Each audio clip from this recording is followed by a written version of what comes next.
Gente, boa noite. Como foram vocês aí de final de ano, Natal? Quem foi que eu só vi aí o ano passado? Levanta a mão. Você é a Maria. Quem está vindo pela primeira vez? Levanta a mão. Pessoal do Instagram, sejam todos bem-vindos. Gente, é com muita alegria que nós estamos iniciando o ano de 2024. Nós encerramos 2023 muito tranquilos. Deixa eu contar, muito tranquilos. Conseguimos finalizar nossas tarefas. Foi muito lindo. Todos os trabalhos, tivemos aqui um coral, que foi a coisa mais linda. Eu tinha colocado aí para vocês verem alguma coisa das nossas tarefas. E estamos em 2024. Eu estou falando que nosso trabalho foi bom, foi tranquilo. Conseguimos resgatar da pandemia que nos deixou sequelas em todos nós, psicológicas, financeiras em todos nós. Eu acho que foi uma situação que não foi pontual, mas foi mundial. Um grande ensinamento, um grande aprendizado, infelizmente não para todos, não é? Nós estamos ainda vivendo momentos tristes momentos, onde nós vemos aí tantos irmãos nossos envolvidos em guerras e situações muito sérias, onde o número de desencarne é alarmante. Eu não gosto nem de ver mais, francamente. Eu digo a vocês que eu parei de ver jornal já há um tempo e assisto alguma coisa que eu queira, mesmo porque a única forma que eu posso interferir nisso aí é vibrando positivamente, gerando uma psicosfera de amor. É isso que eu peço a todos vocês, que a gente possa gerar uma psicosfera de amor para o nosso planeta. Ah, mas eu oro, mas eu sozinho? Sim, você sozinho. Porque se cada um de nós sozinhos fizesse uma oração, nós criaríamos uma psicosfera. E essa psicosfera, ela entra, sim, ela cobre o nosso planeta, tão chagado por tanto ódio, por tanta ganância. Então nós estamos vivendo isso aí. Isso é fato. Não dá para se esconder isso aí. Passamos o ano novo. Será que nós somos novos? O que é que a gente está conseguindo renovar em nós? Então tudo isso aí é matéria de reflexão íntima. Se eu não posso mudar o mundo, pelo menos eu posso mudar a mim. Então, é a mim, o meu trabalho sou eu. Agora, eu agrego a essa atmosfera do planeta onde estou, eu agrego vibrações positivas, porque é para isso que a gente está aqui. Então, eu quero dizer a vocês que eu tenho certeza que vocês estão percebendo também que nós já iniciamos o ano com um grande número de desencarne, principalmente de jovens. Perceba, eu estou deixando os mais velhos para trás. Eu estou até gostando, inclusive, mas inclusive, eu sou uma pessoa sinceríssima, então eu estou até gostando, mas a gente já sabe que né? Como eu tenho mais filhos novos, igual esse meu filho que acaba de me trair, eu também me preocupo, né? Claro. Mas é isso. Então a gente tem que se cuidar, a gente tem que fazer um campo vibratório muito bom também. Não, porque eu não gosto da palavra, meu filho, em paz. Eu não gosto da palavra morrer, porque na verdade ninguém morre. A gente só deixa esse corpo que não tem capacidade de segurar a nós, o nosso espírito, e a gente retorna ao mundo espiritual, aguardando algum momento para retornar, porque o aprendizado não cessa, nem aqui, nem lá. Então é dessa forma que eu gosto de falar para vocês. Tenhamos fé, procuraremos ter equilíbrio, cada um de nós, A psicosfera está muito pesada, eu não vou mentir para vocês. Não, esse ano não vou mentir. Mas a gente pode melhorar. Se a gente começar a pensar positivo.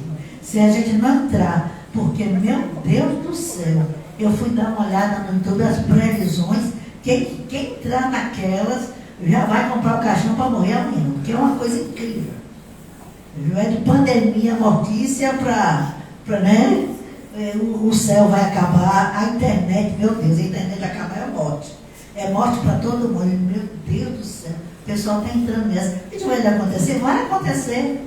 Vamos nos preparar sim, para o que der e vier. Vamos procurar ter sabedoria. É isso que a gente precisa ter aqui. Aprender a sermos irmãos. É isso que a gente precisa aprender. E levar a vida. Cada dia seu momento. Não sofrer pelo que vai chegar. Porque a gente nem sabe se vai chegar. A gente nem sabe se amanhã a gente vai estar aqui. Não sabe. Não sabe. Eu conheço muitas pessoas cheias de planos e que não amanheceram o dia. Retornou ao mundo, ao plano espiritual. Então vamos viver o presente com fé esse ano. O que passou, passou, não volta. Vamos aprender com as experiências do passado, mas não vamos viver o passado. Vamos viver hoje e vibrar positivamente para o futuro. Se não está da forma que a gente quer, vamos tentar fazer o nosso melhor. Então, tem uma música que o Divaldo fala que é muito legal. A paz do mundo começa... Quero ver vocês. A paz do mundo começa? Sim. Então, é sobre essa paz que nós vamos vibrar por elas. Eu quero dizer a vocês que essa casa, eu quero pedir inclusive desculpas, porque o cheiro de tinta ainda está, nós conseguimos pintar nossa casinha, né, com muito sacrifício, e o cheiro de tinta ainda está um pouco forte. Quero pedir desculpa, mas é a única época que a gente tem para fazer isso. Eu acho que daqui para sábado já está melhor. Eu acredito, né? Né? Então, eu acho que vai melhorar. E sábado nós vamos ter o evento Cartas Consoladoras. Eu quero dizer a vocês que é um evento muito sensível, digamos assim. Porque nós vamos... Essa casa está sendo preparada no plano espiritual para que esse evento aconteça no sábado. Tenha certeza que muitos irmãos já estão sendo conversados, já está na fila, já sendo preparados para reencontrar, né, esse encontro com vocês. Mesmo que vocês não os percebam, mesmo que eles não possam dar a comunicação por alguma situação, pelo seu chamado, pelo seu carinho, pelo seu amor, eles estarão aqui. Então, pensem bem nisso. Vamos, quem quiser vir no sábado, sábado que vem, as Cartas Consoladoras, vamos abrir o portão às 10 horas da manhã. Vamos abrir o portão.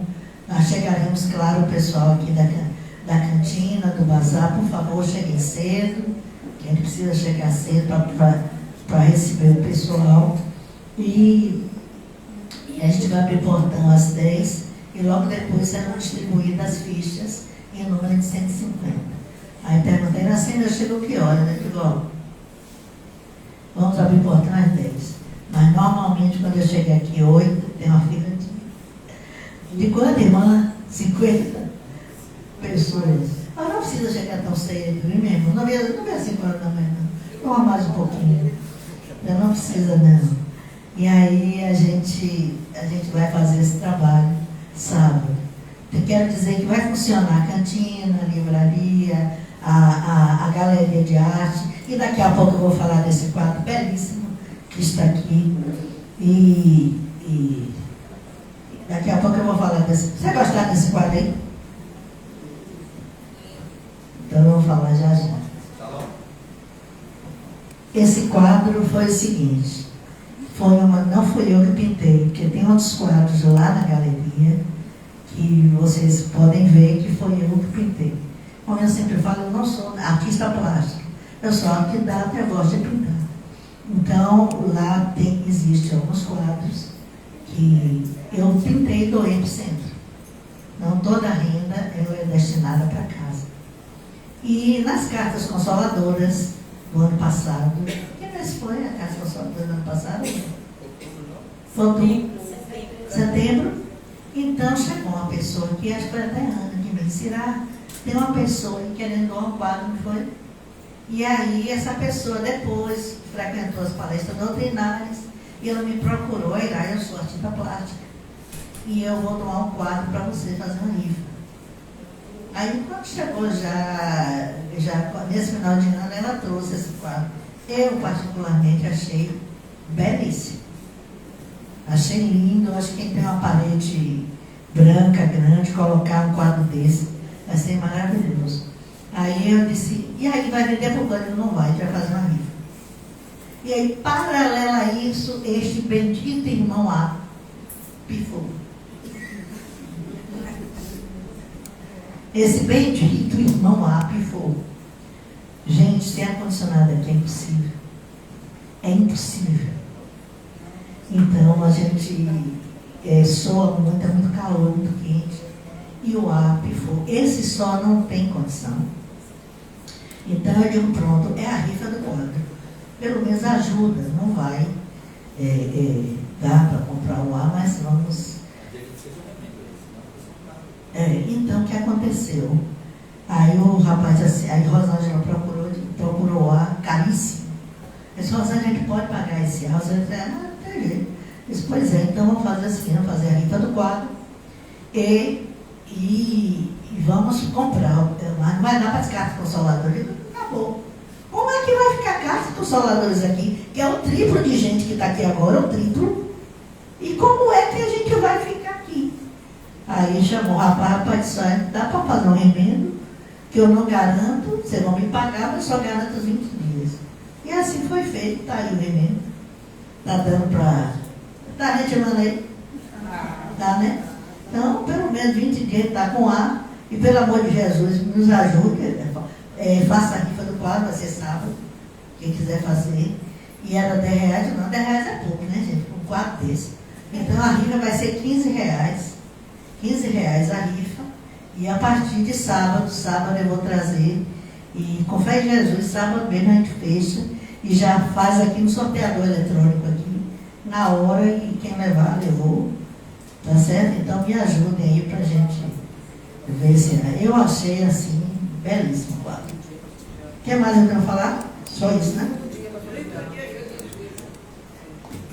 Meu filho Júnior vai dar boas-vindas também para vocês. E eu quero agradecer também muito a vocês, que o ano passado nos ajudaram bastante. Doação de alimentos. Na Carta Consoladoras, quem quiser doar 1 quilo de alimento, falando pessoal do Instagram, nos ajude com 1 quilo de alimento, que eles já vão preparando os painéis da casa, porque a gente aqui ajuda 80 famílias, gente. Então, aí tem o bazar, tem a galeria, tem a cantina, e a gente aqui tem todo mês a gente dá o farnel dos idosos e das mães. Então, nos ajudem, quem quiser. Pode trazer 1 quilo do alimento não perecível que vocês quiserem. Tá bom? Eu acho que da minha parte é só. Deixa eu passar aqui para a Júnior.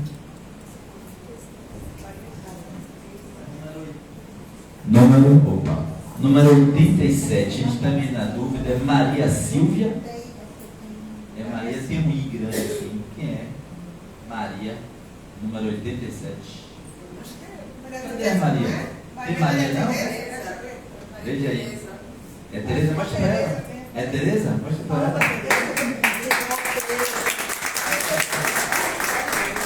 Pronto. Deixe-me viver, o livro de Luiz Sérgio. Excelente pedida. Então, meus amigos, boa noite. Sejam todos bem-vindos mais uma vez. De fato, é muito gratificante para a gente retornar nossas atividades. Então, a gente faz esse pequeno recesso. E quando a gente volta muito feliz, porque de fato a gente está com saudade de vocês, mesmo de Anselmo, a gente está com saudade de vocês, né? Que Elô nem se fala, né? Mérito nem posso falar isso, que a gente se falou quase todos os dias, mas de fato a gente está com saudade, não só entre nós, os voluntários, mas de vocês também, né? Para quem tem alguém vindo pela primeira vez aí, que está vindo, pronto. Para vocês que estão vindo pela primeira vez, é importante dizer isso. Nós somos Centro Fraterno Luz e Caridade. porque aqui a fraternidade vem antes das outras coisas. Então nós somos centro espírita, mas o nome é centro fraterno, porque a fraternidade vem antes de tudo, até no nome, porque a gente nunca se esqueça. Então aqui a gente se conhece pelo nome, a gente usa essa camisa bonitinha aqui voluntária, a gente sente saudade, chama pelo nome, e a Iracema interrompe a palestra para receber quem está chegando. Então vocês estão chegando agora, se acostumem, a gente faz espiritismo assim, né, com afeto, o espiritismo próximo do outro, né, quem já está aqui há muito tempo sabe como é. De fato estamos muito felizes. Hoje a gente não vai fazer grandes campanhas, porque é o nosso retorno, tá? Então, de fato, esperamos vocês aí nas cartas consoladoras, né? Um trabalho bem bacana. Consola, né, quem está vindo atrás das cartas, e consola também a nós, que às vezes nós estamos atrás de uma carta, mas só de ver aqui já consola. Então, assim, um evento muito bacana. Sábado, vamos estar aqui o dia todo, né? Então, venham, tragam um quilo de alimento para nos ajudar a ajudar, tá certo? E aí você pode lanchar na cantina. Então, de fato, estaremos aqui para receber vocês, tá bom? Boa palestra a todos e já se fez a luz. Gente, olha, quem quiser, nunca é demais. Como é um evento que é muita gente, Quem é que nunca viu aqui em Casa Consoladora? Levante a mão. É muita gente. Primeiro que a gente não promete a ninguém, olha, você vai receber uma carta do seu pai, de sua mãe, do seu filho. A gente não pode fazer isso. Não pode. Isso aí, a gente não pode fazer isso. Mas é uma possibilidade. Veja bem, é uma possibilidade. Então, as pessoas, o amor, gente, amor que é amor, ele não se acaba. Não adianta, ele não se acaba. Então, vem muitas pessoas. Então, também tem muita emoção. E dessa emoção gera muitas lágrimas. Até eu não aguento. Eu que sou calejado do negócio aqui, eu também desabo. Então isso é normal. Porque nós temos sentimentos. Então, meu filho fez aqui, vamos embora muito. Mas eu quero dizer a vocês, se vocês puderem trazer, tragam guardanapo. Obrigada. Não calor. Guardanapo, traga. Eu até gosto mais de guardanapo do que de lencinho. Guardanapo. Sabe para quê? Guardanapo para enxugar lágrima. É isso mesmo que eu estou ouvindo. Então, quem quiser pode trazer um pacotezinho de guardanapo, bota aqui em cima. Tá certo? Eu agradeço. Porque vocês vão ver que o negócio é emocionante. A gente precisa da ajuda de todos. Que nos abençoe, Jesus.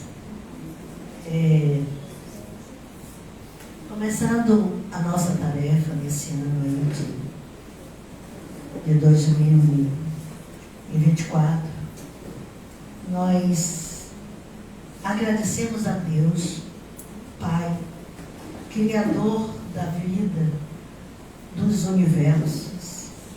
Agradecemos a Ele que nos oportuniza em aqui estar. Agradecemos a toda a egrégora espiritual desta casa já presente, liderada pela flecha iluminada do irmão Flecha Ligeira, o nosso irmão Astemox, que é um irmão nosso, irmão das estrelas, que nos envolve com tanto amor, com tanta vibração, positivamente, que nos ajuda tanto na parte dos passes magnéticos, reequilibrando os nossos chakras, as nossas energias. Agradecemos sinceramente a todos esses irmãos.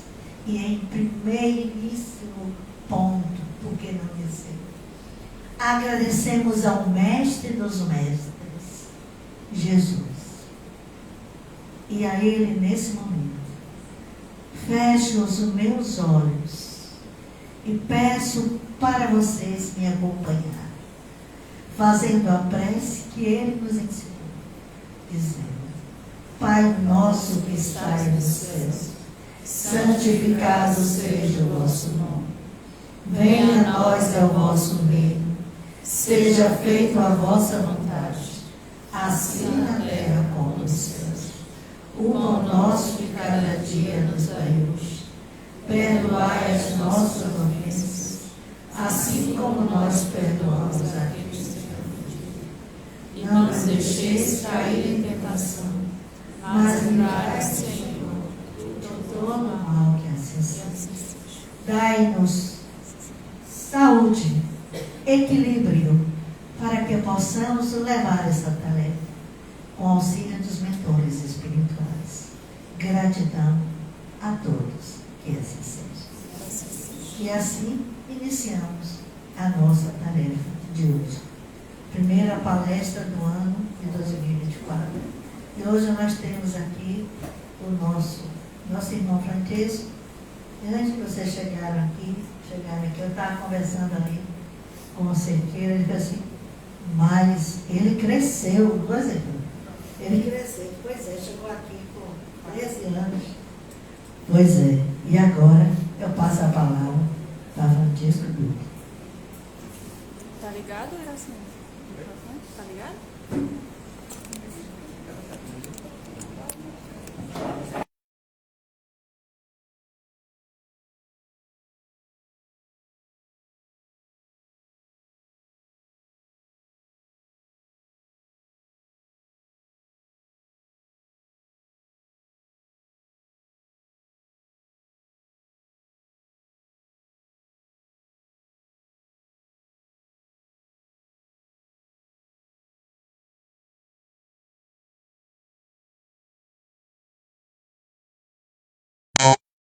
Agora foi? Agora.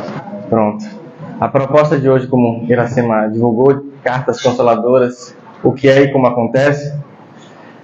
Apesar que eu demorei um pouquinho para falar, né? Eu estava pensando em fazer algo diferente, justamente porque toda vez que eu vou falar antes de começar o trabalho, é sempre a mesma coisa. Então, eu não queria trazer da mesma forma. Queria trazer algo um pouco diferente, algum tipo de perspectiva diferenciada.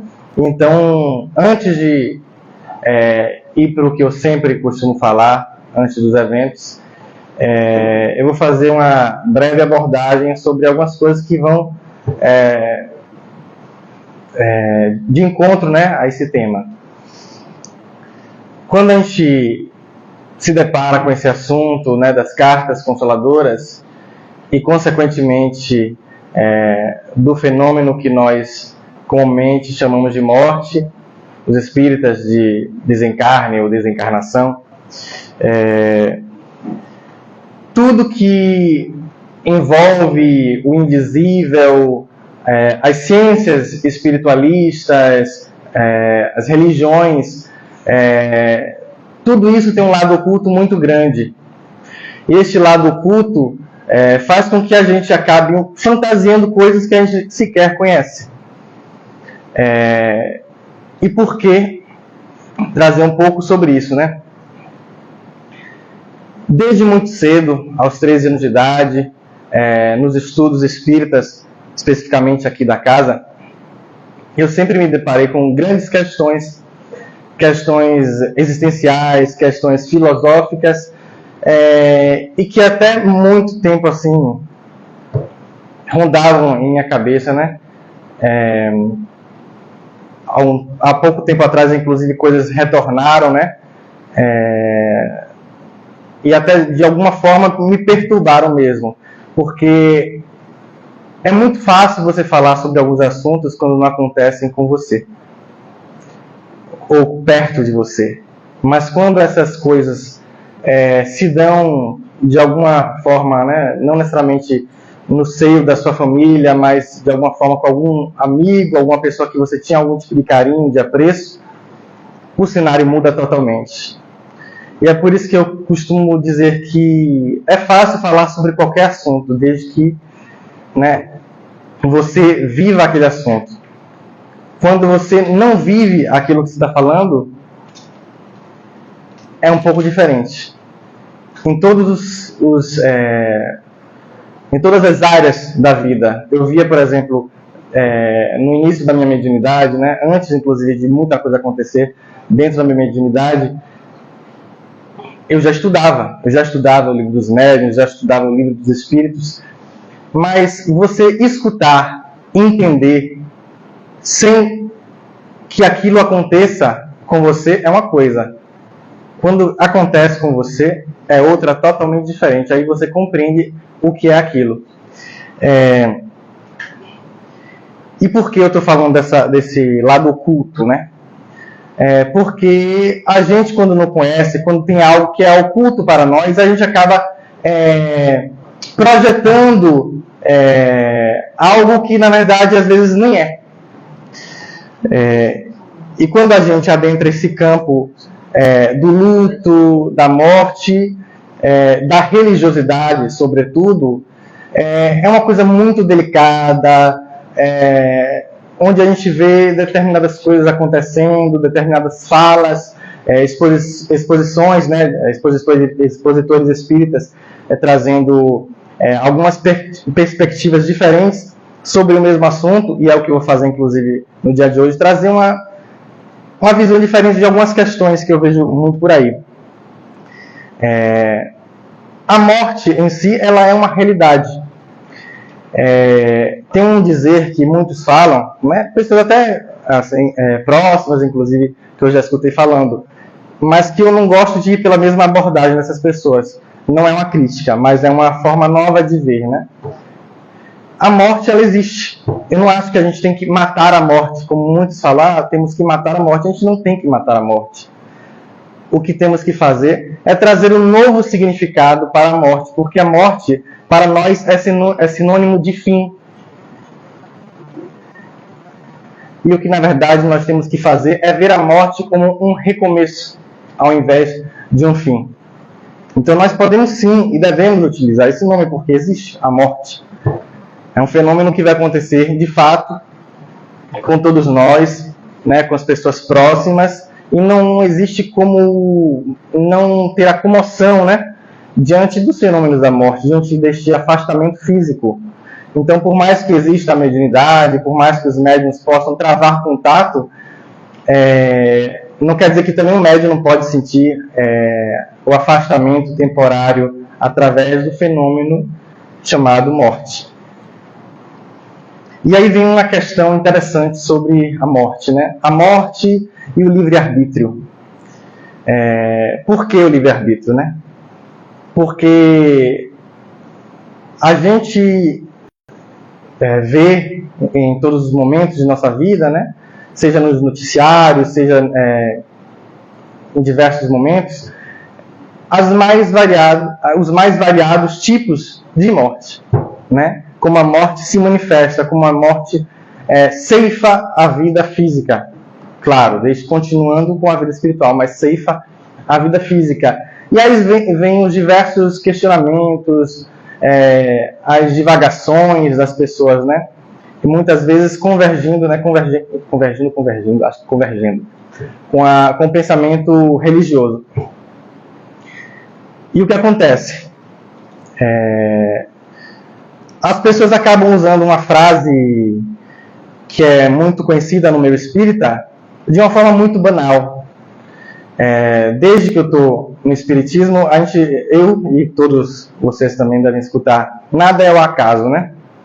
É uma coisa muito famosa. Só que as pessoas utilizam essa frase assim para tudo. Então, uma simples besteira, as pessoas buscam uma explicação mística, espiritual, a pessoa tropeçou, quebrou uma perna, nada é o acaso. E aí isso vai justificando coisas absurdas, né? E aí a gente entra em dois tipos de causas de mortes muito comuns na contemporaneidade, que é o homicídio e o suicídio. E aí a gente vê algumas explicações, né?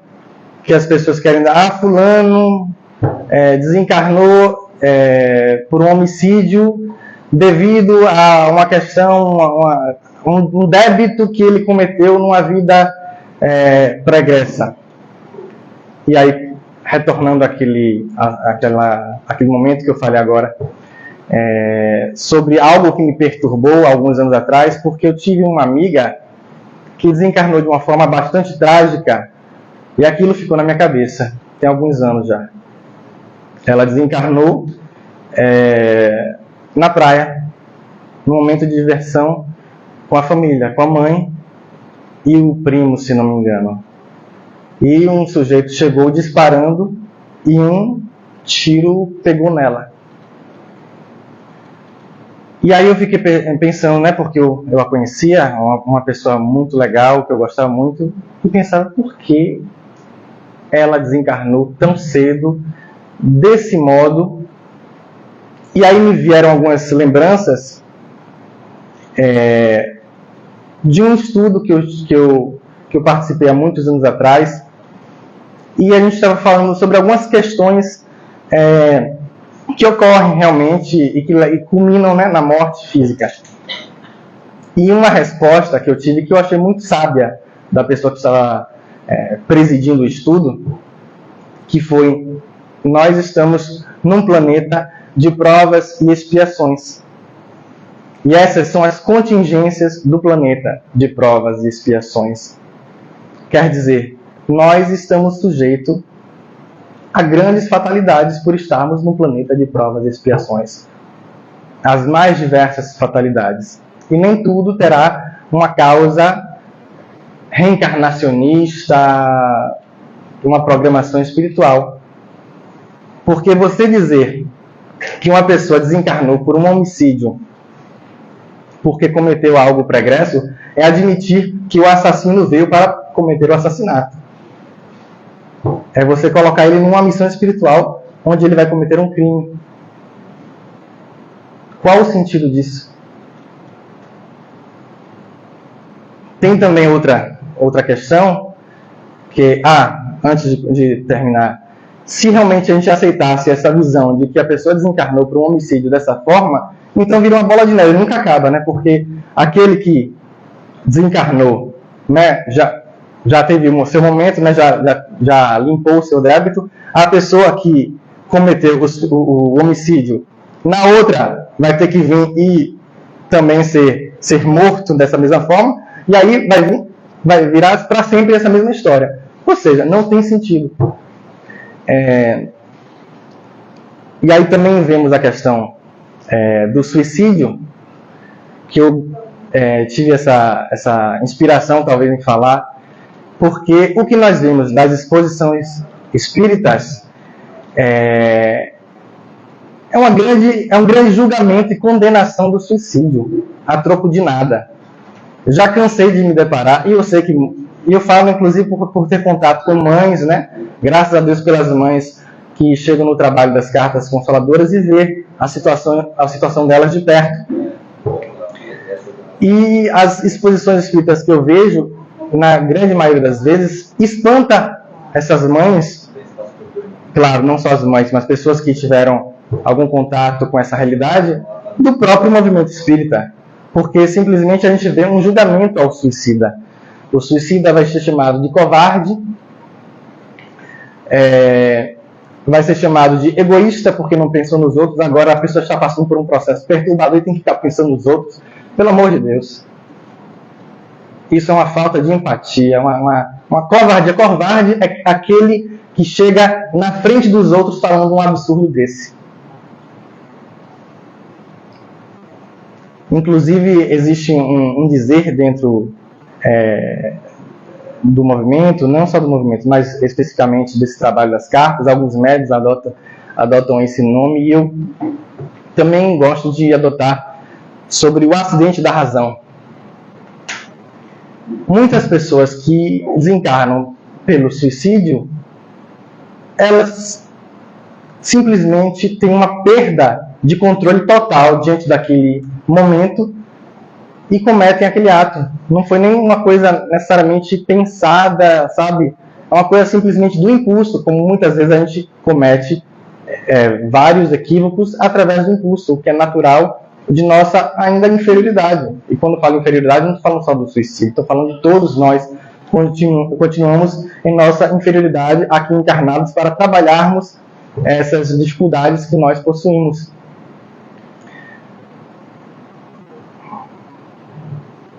Então, o que eu quero trazer com isso é justamente para que a gente amplie um pouco o nosso olhar e pare de cair, né, em algumas respostas muito quadradas e sem sentido. Agora, adentrando ao campo das cartas familiares, e deixo claro que quem quiser tirar alguma dúvida, fique à vontade para levantar a mão, porque é um tema que suscita realmente as dúvidas, né? O trabalho das cartas familiares, pelo menos dentro do modelo que nós conhecemos,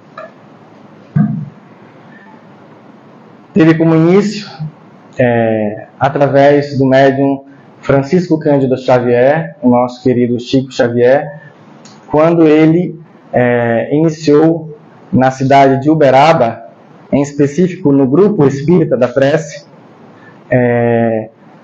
atendendo em alguns dias, né? Eu me lembro pelo meu estudo, pela minha busca, pela literatura, inclusive que está certificado na literatura, que ele aos sábados, se não me engano, não lembro se é sexta, se era sexta ou sábado, acho que é sextas-feiras, né?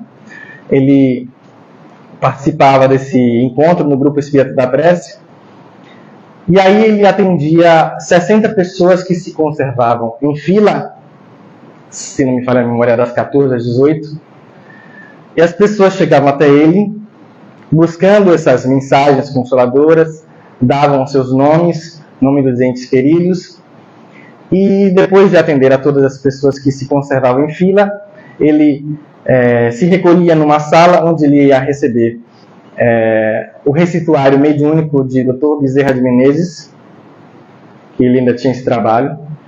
Depois que ele retornava com os receituários mediúnicos, ele dava início ao trabalho de psicografia, que muitas vezes terminava muito tarde, né? Às vezes 2, 3 horas da manhã que terminava o trabalho da psicografia.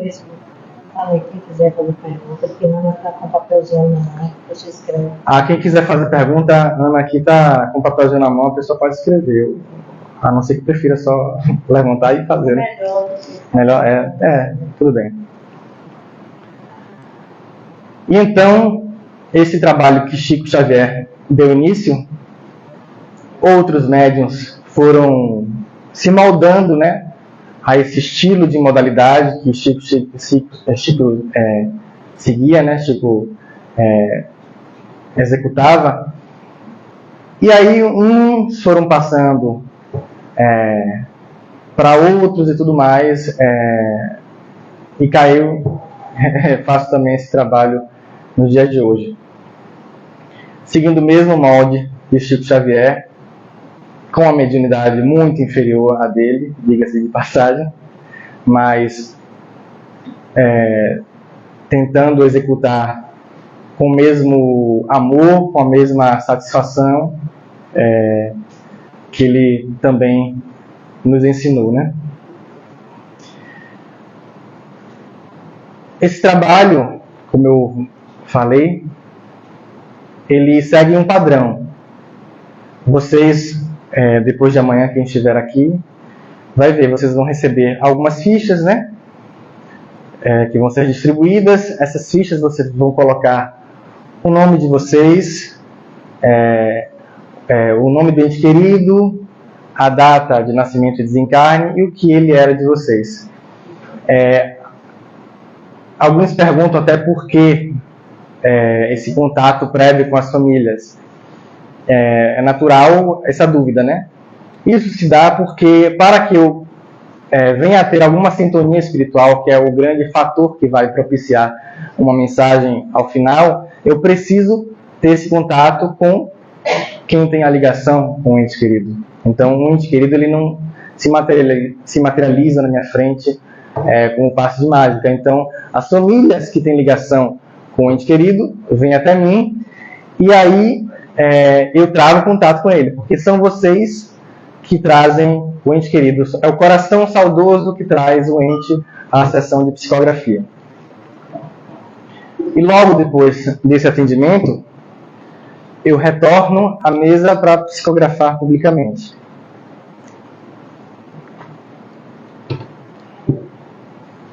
Terminado o momento da psicografia, eu leio as cartas e entrego ao final os recados, porque eu trabalho, né, como alguns outros médicos também trabalham, com cartas e recados.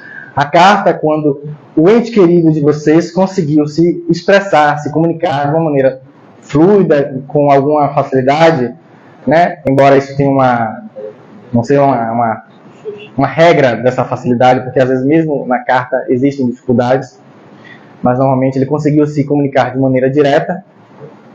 Quando existe o recado normalmente é quando os entes queridos não tiveram facilidade para se comunicar, ou seja, não houve uma sintonia tão satisfatória, e aí os benfeitores espirituais que nos acompanham, que nesse caso é o espírito de Frei Lucas e o espírito de Inácio, muito embora quem escreva os recados, né, quem dita os recados é o espírito de Inácio, ele vem falando brevemente como está aquele ente querido e eventualmente também algo que ele queira dizer, mas geralmente o recado é uma coisa bem rápida, bem breve e normalmente sem muitos detalhes, como normalmente acontece nas cartas.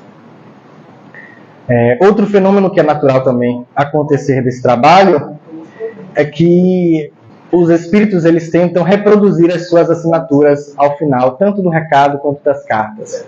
Então acontece muito de no final as pessoas chegarem para mim e falarem: "Oh, Francesco, a assinatura está muito parecida ou está igual a do meu ente querido." E às vezes as pessoas até tiram a foto, me mandam a foto do RG para ver e realmente a coisa bate, né? É um fenômeno que não é fácil de estar acontecendo, claro, mas acontece com uma certa frequência. Quando eu falo que não é fácil é porque essa coisa de eles tentarem reproduzir uma assinatura que eles tiveram em vida é um desafio, porque eles tentarem de alguma forma me sensibilizar, sendo que não é tão fácil quanto parece, né? Porque existem pessoas que vão dar um exemplo clássico de tente pegar a mão de outra pessoa e escrever por cima. Mas é muito diferente disso, é uma coisa de espírito para encarnado. Então, não chega nem perto desse tipo de exemplo. Então, mas mesmo assim, esse fenômeno acontece, né? E aí sim,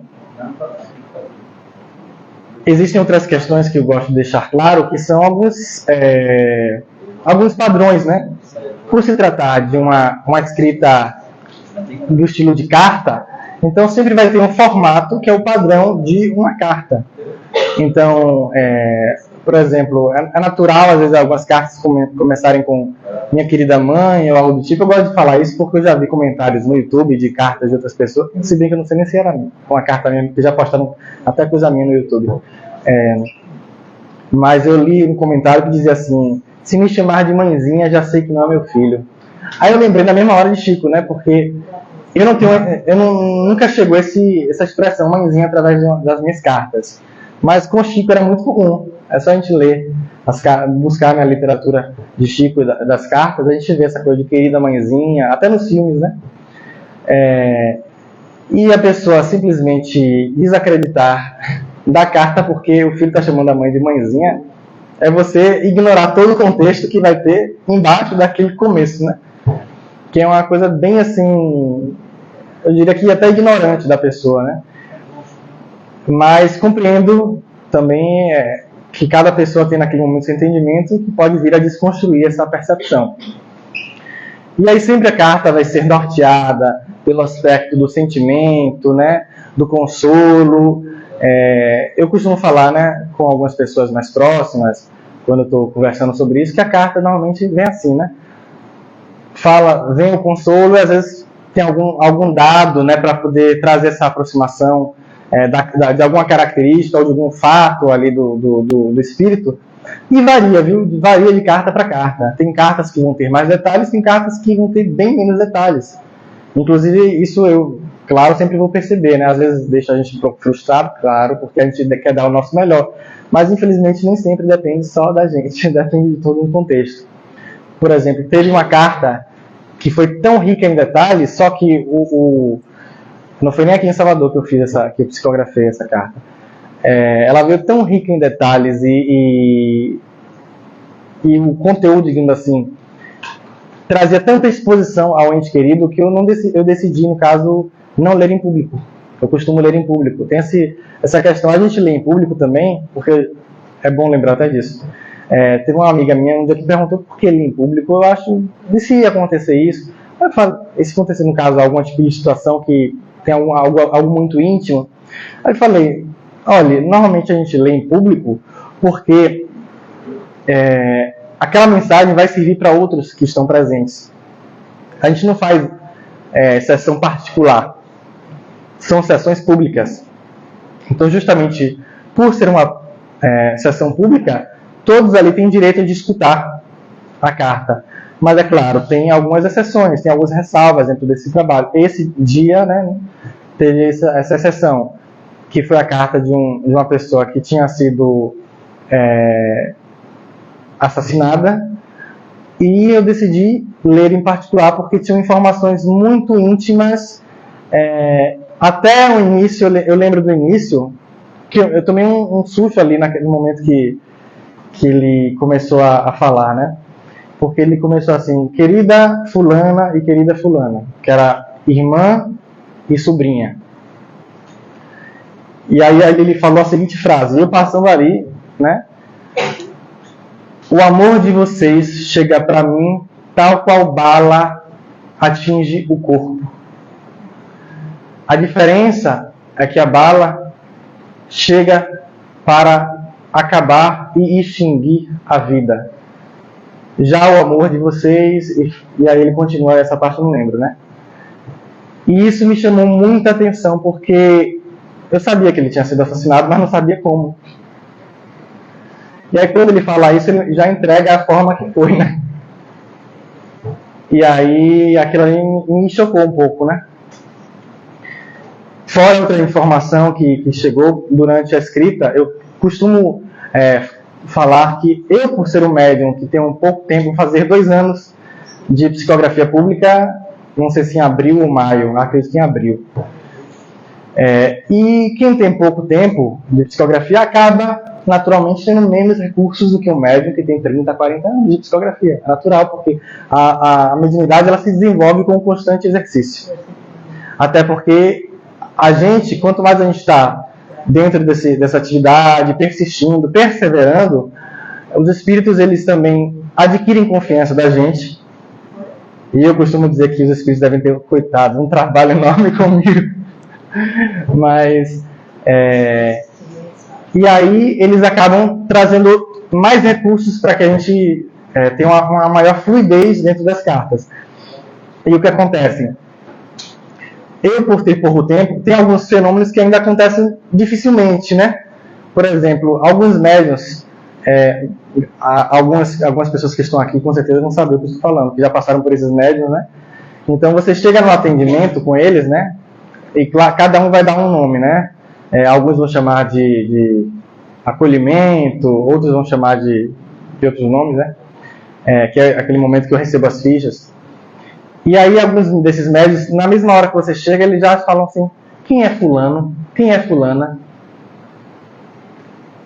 E aí a pessoa já toma um susto e fala assim, fulano é minha avó, é meu filho, ou, quer dizer, depende. Geralmente se você está dando a ficha com o nome, já não tem isso, né? Mas tem sempre uma ligação ali com a situação do acompanhamento, né, daquele espírito que está sendo solicitado. E aí esse recurso eu ainda não tenho de uma forma que venha acontecer muito, né? Muito embora de vez em quando aconteça. E nesse... Oi? Com você. Foi mesmo? Não estou lembrado. Nesse dia em específico com essa carta aconteceu, mas aconteceu uma circunstância estranha. Eu estava psicografando a mensagem. Eu não vou falar nem os nomes para não expor, né? Mas na hora que ele foi falar do filho, e olha que eu tinha tido acesso a essa informação que ele tinha um filho. A pessoa tinha comentado, olha, eu estou preocupado com o filho dele por conta de determinada situação. E aí, na mensagem, eu estava psicografando, na hora ele foi falar do filho. Na hora que ele foi falar do filho, do nada penetrou o nome assim na minha cabeça, né, na minha consciência. Estou te vendo aí. E aí, nisso, eu parei de psicografar. Quando eu parei pensando assim sobre aquele nome que tinha chegado à minha consciência, do nada chegou outro nome. Do nada... O que está acontecendo com esse microfone? Tem que fazer um passo mesmo. Tem. Exorcizar esse microfone. Do nada chegou outro nome. E aí eu fiquei pensando assim, por que esse outro nome? Será que o filho dele tem um nome composto? E aí eu falei assim, tinha a ficha da pessoa ali na mesa, eu falei, vou anotar o nome para não esquecer, para perguntar no final. E aí eu voltei a psicografar. No final, quando eu decidi ler de maneira particular, eu falei, olha, chegou uma carta, mas por ser uma carta muito particular, eu decidi ler só para vocês. E aí eu falei assim, aconteceu uma coisa diferente, que chegaram 2 nomes no momento que eu estava psicografando. Eu queria compreender o porquê. E aí eu falei o primeiro nome, que era né? E aí elas, tanto a irmã do desencarnado quanto a filha dela, né? A sobrinha do desencarnado, pararam para pensar em nada. E aí eu falei o outro nome. A irmã dele parou sem entender, e aí a filha começou a falar. Falou, não, esse nome é o nome de um amigo meu, que eu não ando mais com ele, mas ele é quem está tendo tal questão com o filho de meu tio, e que está acontecendo tal situação. E aí eu lembrei do atendimento, que ela falou de uma preocupação quanto ao filho dele. E justamente é a pessoa que veio o nome do momento, que tem ligação direta com essa situação. E aquilo ali me chamou muita atenção. E eu até perguntei no final para ver se ela tinha gostado de ter feito dessa forma. Você achou melhor realmente ter lido em particular? Ela, com certeza. Tem coisa aqui que eu preferia que não fosse exposta, né? E aí foi uma situação. Também tive outra situação interessante com essa coisa de nome, né? Que eu estava fazendo uma sessão na Cidade Baixa. E aí chegou um casal. E aí eu peguei a ficha e comecei a falar, né? Olha, estou percebendo o espírito de fulano aqui presente. E aí do nada eu falei, tem uma senhora também. E aí quando eu falei, tem uma senhora também, do nada deu o nome na cabeça. E aí eu falei, que não é o que está acontecendo. Eu falei, vocês conhecem alguma Arlete? E eu não tenho nenhuma amiga, nenhuma pessoa conhecida próxima a mim com esse nome. E aí eles pararam, um olhou para o outro, nada. Aí eu fui esperto, né? Aí eu falei, façam o seguinte, parem para procurar. Se vocês souberem, vocês mandam uma mensagem no Instagram que eu vou visualizar a mensagem, vou responder. E aí não deu outra. No mesmo dia, estamos em casa, né? Já perto de dormir, eu fui olhar o Instagram. E aí tinha a mensagem de outra pessoa, né? Aí falou, olha, Francesco, meus amigos, não sei se eram amigos ou que eram dela, né? Estiveram na sessão com você e disseram que você perguntou quem era Arlete. A Arlete era a madrinha da irmã desse desencarnado, né? E era também vizinha deles. E já desencarnou há bastante tempo. Eu falei, então era ela mesma que estava lá, né? E aí, isso aí é um recurso que vai sendo desbloqueado à medida que eu estiver nesse constante trabalho. E eu gosto de deixar claro porque eu sei que as pessoas veem as mensagens, ficam se perguntando muitas coisas, né? Então eu gosto de deixar claro que tem muitas dificuldades, não é esse resultado fácil que vocês veem no momento, né, da carta, mas é um trabalho que eu faço com muito amor, com muita vontade de ver as pessoas que estão aqui sendo beneficiadas, com um pouco de consolo. E outra coisa que vale a pena ressaltar, né? É uma coisa chata, inclusive. Existem muitos julgamentos, né? Seja das pessoas que estão nas sessões, quanto de mim, né? Que as pessoas acabam me julgando. Um fenômeno comum de acontecer nas cartas consoladoras é de pessoas que já receberam mais de uma carta e chegarem às reuniões e receberem mais cartas. Por que isso ocorre? Porque, a depender do espírito, ele consegue uma sintonia tão satisfatória que eles veem a possibilidade sempre de estar mandando outras mensagens. E a espiritualidade permite, porque como eu falei, tem os benfeitores.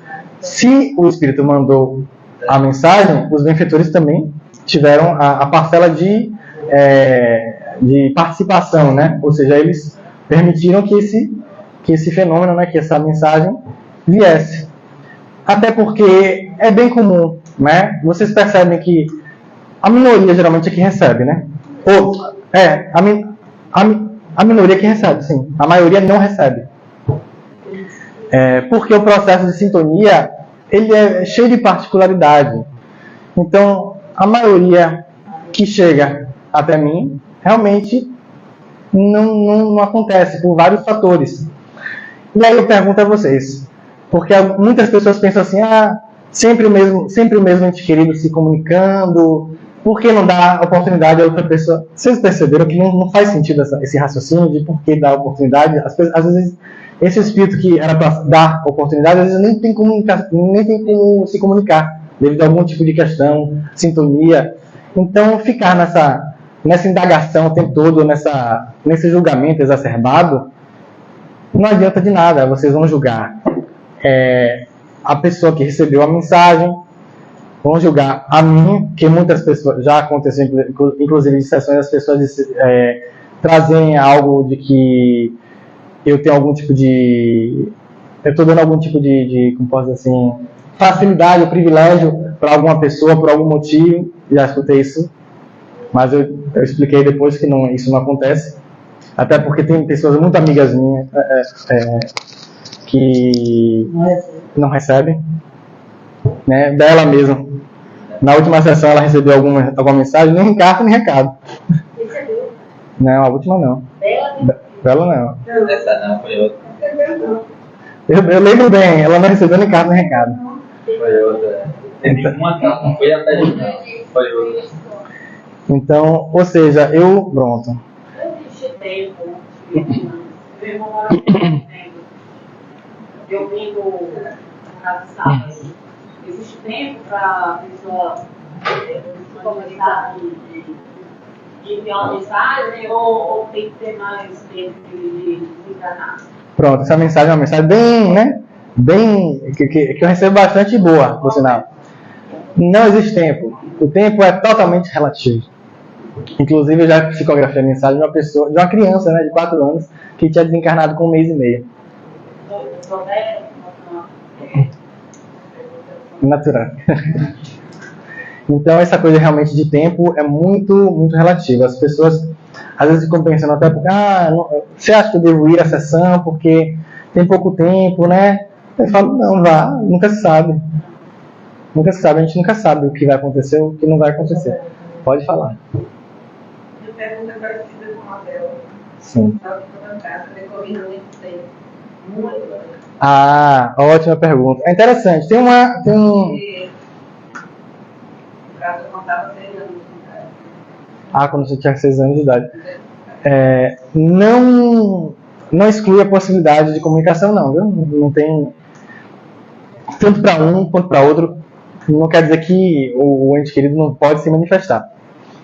O que eu acho interessante ser dito, mas deixando claro que não quer dizer que é uma impossibilidade, tem um livro, inclusive, que a gente pode notar isso. Tem um livro chamado A Vida Triunfa, do autor Paulo Rossi Severino. Ele foi publicado, se não me engano, no ano de 1992, fazendo uma pesquisa das cartas que Chico Xavier recebia em Uberaba.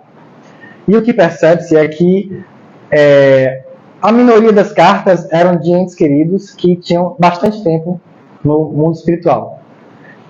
Creio eu, né, tenho uma teoria talvez para isso, justamente por eles terem muito tempo lá, eles já se desprenderam de muita coisa daqui. E essa questão de se desprender faz com que eles não tenham mais necessidade de estar se comunicando. Mas o que não quer dizer que não vão se comunicar, tá? Também tem essa possibilidade, nunca se sabe. Que não é uma coisa que vai realmente ser definitiva, né? Definitiva quer dizer que realmente tenha reencarnado, é isso que eu quero dizer. Mas as pessoas podem ir às sessões sem problema, tanto como um caso de recém-desencarnado, quanto uma pessoa que já tem bastante tempo, que não há problema. E muitas coisas, eu já vi em muitas sessões, pessoas que já tinham mais de 20 anos de desencarne. Cadê Rosarinho? Ah, vocês dois aí. O pai de vocês tinha quantos anos mesmo que desencarnou em 92, né? Pois é. Mas quanto tempo ele tem? Mais 10 anos. Ah, tá. Sim, 2002. Ah. Como você se descobriu com essa capacidade? Gostei da pergunta. Essa aí eu nunca respondi essa, né? Quer dizer, depende do que eu entenda da pergunta, porque a pergunta pode ser interpretada de duas formas. Como eu descobri a mediunidade e como eu descobri a mediunidade dentro das cartas, né? Tem essa dupla interpretação. Se for a mediunidade, eu descobri quando eu tinha 13 anos de idade. Com 13 anos de idade, frequentando aqui o Centro Fraterno. Inclusive, muito obrigado, Iracema, porque depois que eu descobri o Centro Fraterno, tem um caminho sem volta. Não tem como apertar o botão de off, né? Aqui eu pai. Aí, eu descobri aos 13 anos de idade.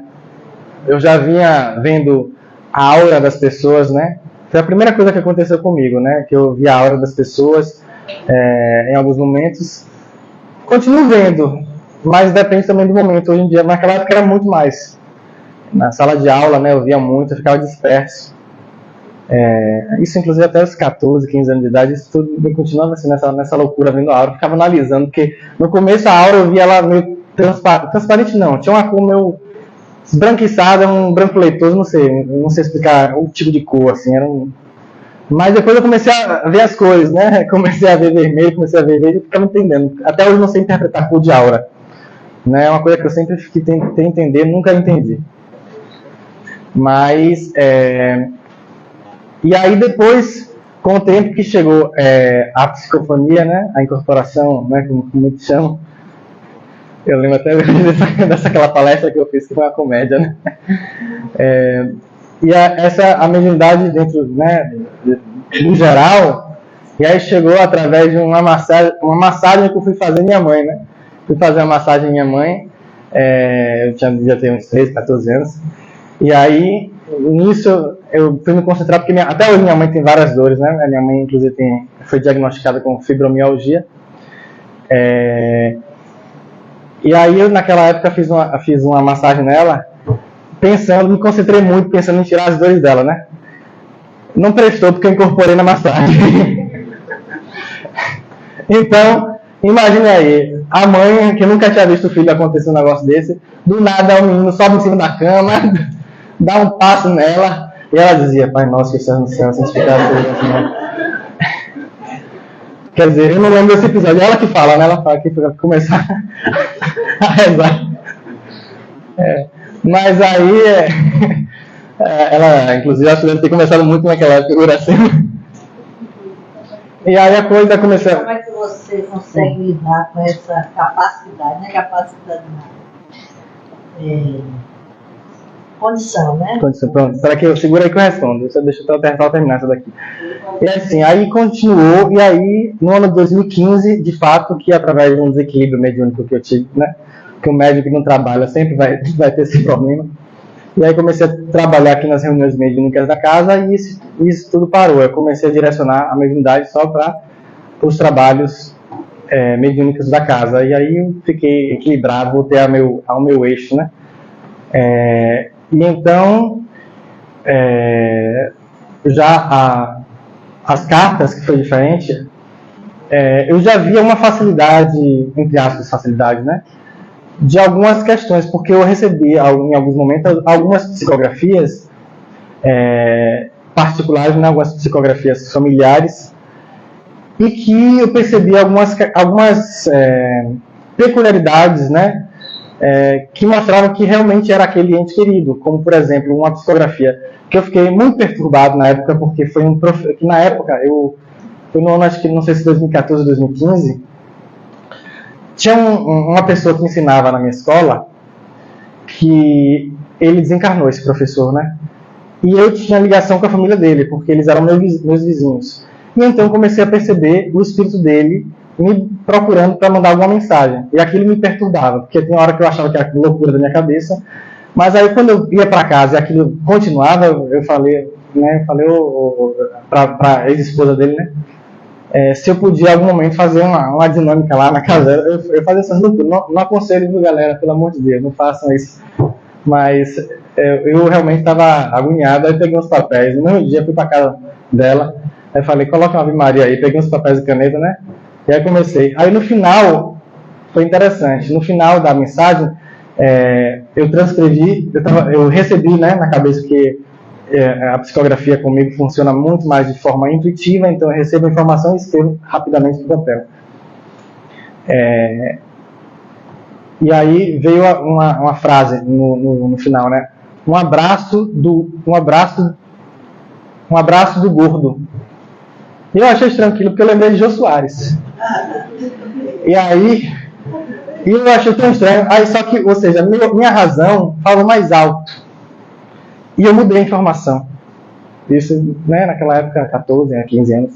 E eu mudei a informação, botei assim um abraço de urso, porque para mim fazia muito mais sentido, uma coisa acolhedora, sei lá. Muito embora eu não usasse a expressão também, mas eu acho que por eu escutar outras pessoas falando, talvez fazia muito mais sentido na minha cabeça. E aí no que eu li a carta, quando eu falei aquela informação, ela lembrou e falou assim, ele tinha essas coisas de falar assim, beijo do gordo. Aí eu perdi a informação. Eu juro que eu fiquei chateado comigo, velho. Fiquei chateado, porque eu perdi na deixa, né? E aí, essa foi uma das primeiras coisas que aconteceram. Já na mediúnica daqui também aconteceram. Teve uma mensagem de uma pessoa também, uma tia de uma pessoa daqui que eu recebi a mensagem, e depois vendo uma mensagem dela encarnada, a mensagem era quase assim, o teor era muito parecido, eu fiquei impressionado também com aquilo. E aí, no ano de 2021, eu vim conhecer um amigo, irmão e atualmente orientador dentro das cartas, que eu trabalho junto com a equipe dele, que é Henrique Botaro, que é um médium de psicografia de São Paulo.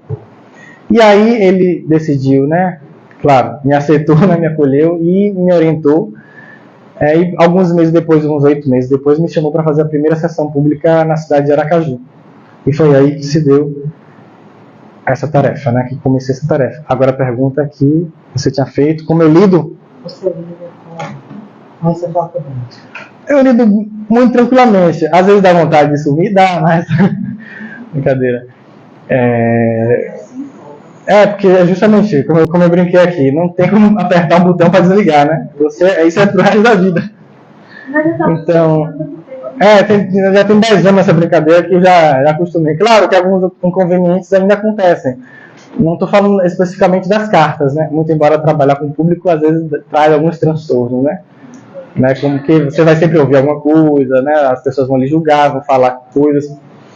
Mas dentro da mediunidade especificamente, não tem tanto problema não.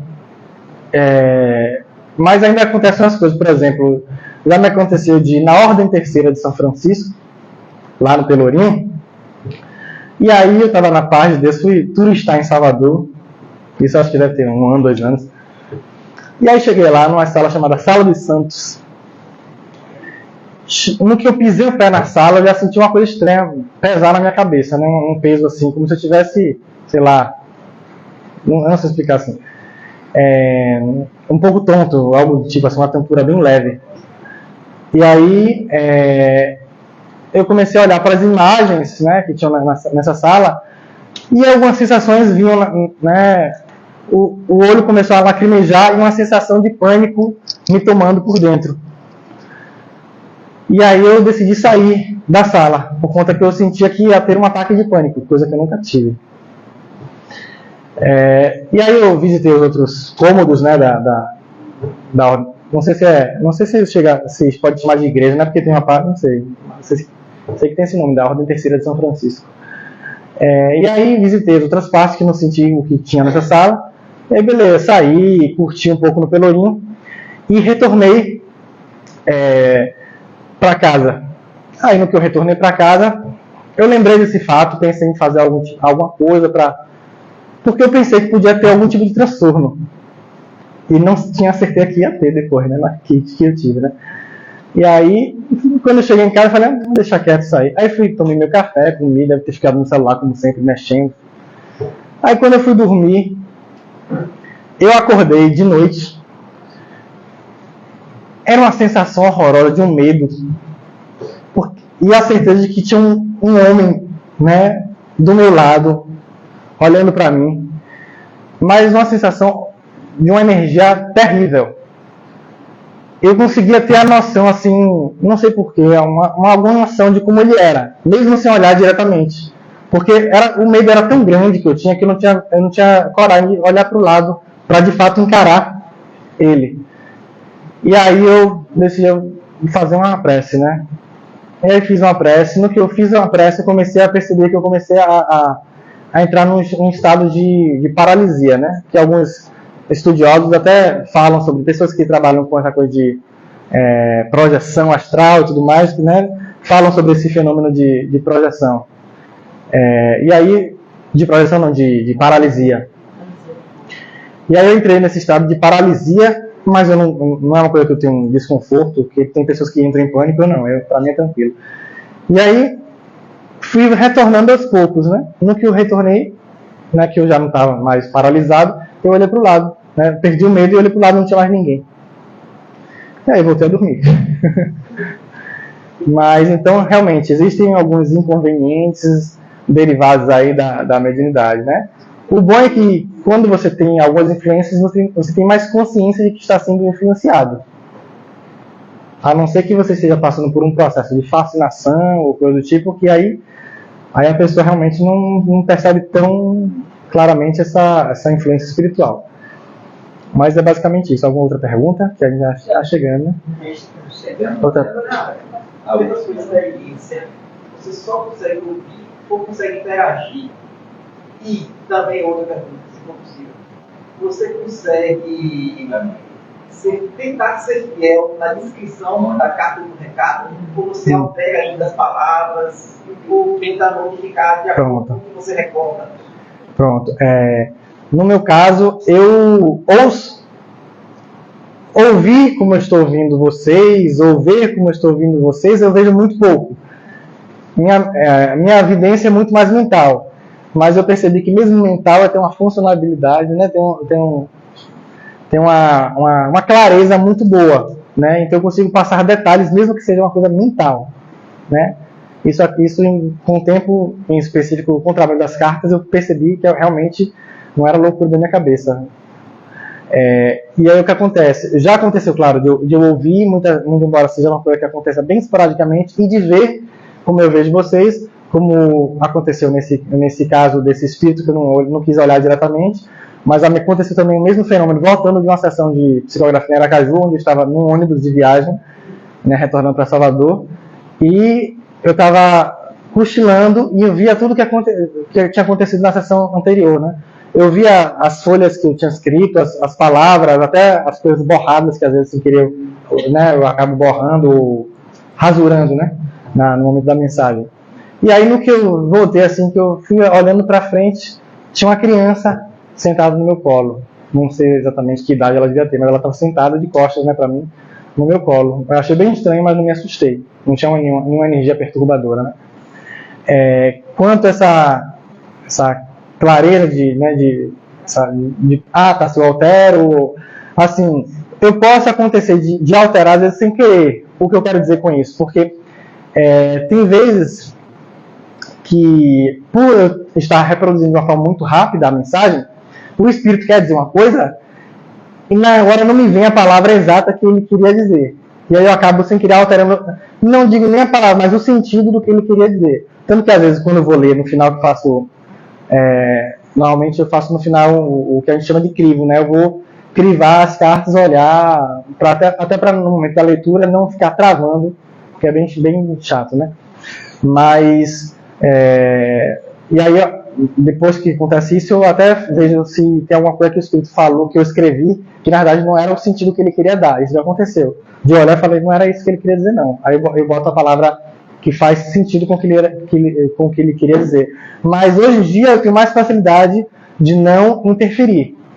já me aconselha, é uma escuta assim, intuitiva, né? Não escuta a voz, o pensamento, é como se fosse o pensamento dele. Vem na minha cabeça como se fosse um pensamento meu, mas eu sei que não é um pensamento meu. E aí eu transcrevo. Já teve, por exemplo, uma mensagem que foi um recado, né, que eu recebi em Aracaju. E aí o espírito, eu percebi muito bem a personalidade do espírito no momento da mensagem. E ele usou uma palavra assim, ele falando que eu não vou ser deseducado, né? No meu normal eu falaria mal educado. Ele falou deseducado.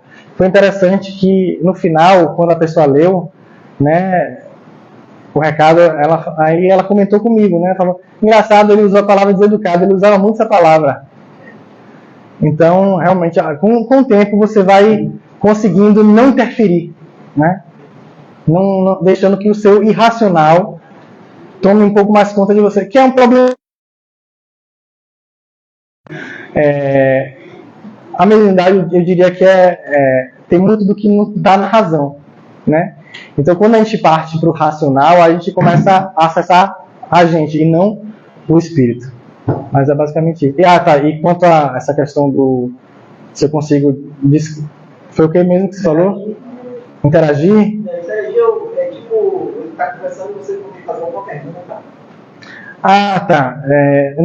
Acho que eu nunca cheguei a fazer desse nível. O que já me aconteceu foi de uma pessoa que estava no momento do atendimento e falei que tinha visto a filha dela. E aí, como eu falei, por ser uma evidência mental, eu consigo ver mentalmente. Eu consigo ver localizado no espaço, tudo mais que eu esteja, mas é uma coisa mental. É quase como se eu estivesse criando uma coisa, mas não é criada, né? Eu já me acostumei para entender que não é criação minha. E aí eu falei, estou vendo sua filha aqui, de tal forma, está com determinada pessoa. E aí ela me fez uma pergunta que foi até um pouco desconcertante para mim, né?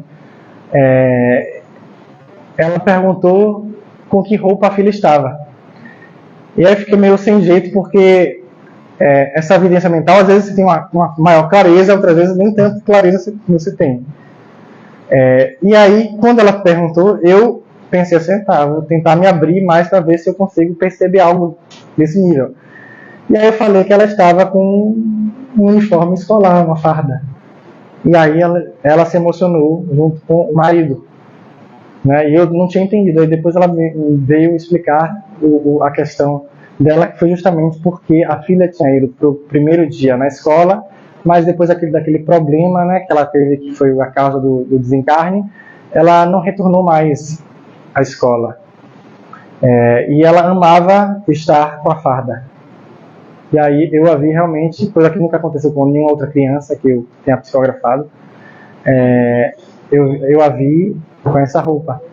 E aí foi bem bacana que a carta que ela enviou depois foi uma carta muito, muito bonita e que eu tive facilidade para psicografar, porque tem cartas que eu começo a travar no momento da carta, mas a dela foi o jato, né? Foi uma escrita muito rápida. Então só nesse nível. Vamos encerrar, né? Então, muito obrigado pela participação de vocês. Espero ter esclarecido dentro do meu possível. Que Deus nos abençoe e nos dê uma noite de paz.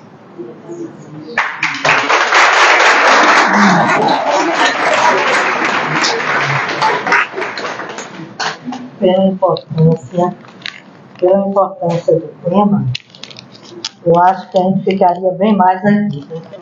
Mas tem espaços e a gente precisa se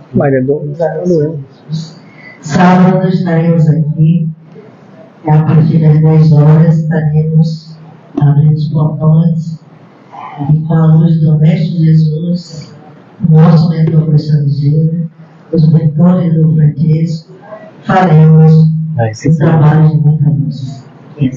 Assim seja.